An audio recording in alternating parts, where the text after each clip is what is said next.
కొంచెం ఎందుకన్న ఊహ తయారైందిలే నువ్వు నన్ను నాకే మరోలా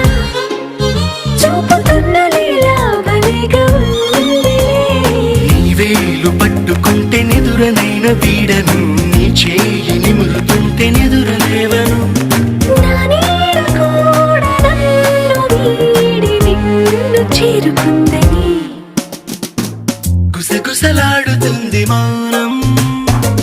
తెలియని కొత్త భాషలో